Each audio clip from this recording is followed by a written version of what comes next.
Саламатсыздар ма? Қымбатты оқырмандарым, қымбатты көрермендерім. Менің бүгінгі айтпағым жасандылық туралы. Жалпы жасандылық дегенді қояйық. Бәрімізде бар қасиет, жоқ демеймін. Кезінде менде де болған. Менде де біреуге жақсы көрінуге, әдемі көрінуге, бай көрінуге тырысқам. Бай болып көрінсем, әдемі болып, биязы болып көрінсем, мені бір әдемі екен деп ойлап қалсын деген соқыр сенім деймін ба, соқыр. Сондай бір жаман ойлар болған менде де. Мен олардан қазір құтылдым. Мен қазір 4 баланың анасымын, жеке бизнесменмін, өзімнің кәсібім бар, кәсіпкермін. Сонда көп адамдармен жұмыс істей жүріп, менің түсінгенім, мынау адамдардың көбісі әсіресе бай адамдарды көргенде, беделді адамдарды көргенде, ақшасы бар адамдарды көргенде бір жасанды болып, бай болып көрінгісі келеді. Бұл өзіміздің санамызға, нерв жүйемізге салмақ түсіреді. Бізді шаршатады.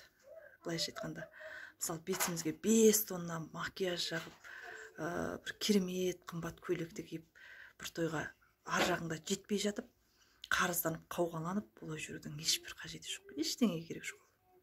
Ол тек өзімізді шаршатады. Бәрібір, мен мысалы есімім Айнагүл.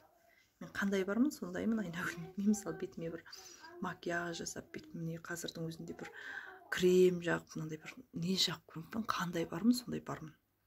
Алла мен осындай қылып жаратты, осыған шүкір. 12 мүшем сау, көзім көреді деген сияқты ғой, негізі. Содан барлықтарыңызға айтқым келеді, жасандылықты қойыңыздар. Біреу мені жақсы деп ойлап қалсын, әдемі екен деп ойлап қалсын, бай деп ойлап қалсын деген ойлар керісінше сізді шаршатады. Қандай барсыз, сондай әдемі болып жүруге болады. Күліп, нұрыңызды шашып жүрсеңіз әдемі боласыз. Өтірік күліп, қандай күлкіңіз келмей тұрып бір өтірік күлетін адамдар болады. Қаншама адаммен жұмыс жасап жүріп байқағаным, олай жасамай қойыңыз. Ол өзіңізді ғана шаршатқаныңыз.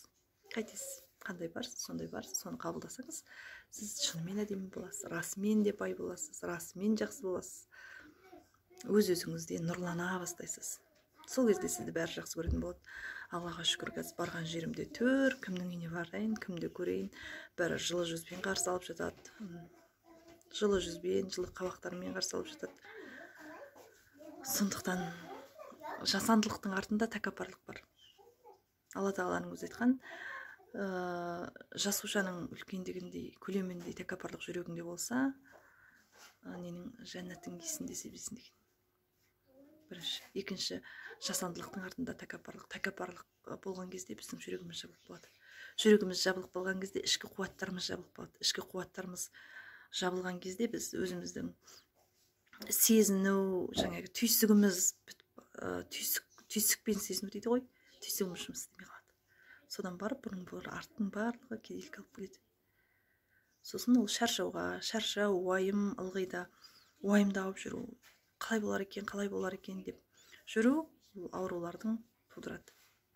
Сосын концеп аяғына кеп, өзіміз шаршатып, нервіміз жұқарып, осы мен ақ сөйтіп жүрем, маған ештеңе жетпейді деп ойлаймыз.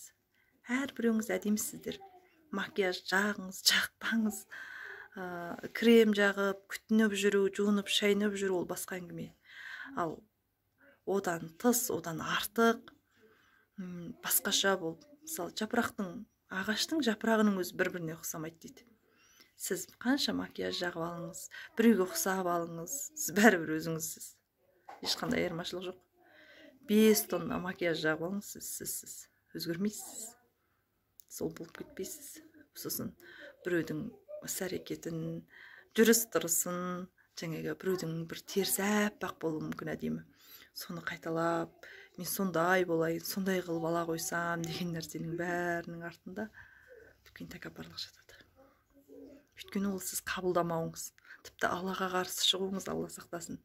Сен мені қателікпен жараттың. Мен мынандай болмауым керек еді, мен басқаша, осындай болуым керек еді деген сияқты нәрселер ғой. Сондықтан саналы болайық, ойланайық, жасандылықты қояйық, жарқырап жүрейік. Қандай ғажап, Алланың жаратылысы керемет. Әр күндеріңіз сәтті болсын, қуанышқа толы болсын, бай қуатты болыңыздар, жүздеріңізден шуақ шашып, күлкілеріңізден нұр төгіліп тұрсын.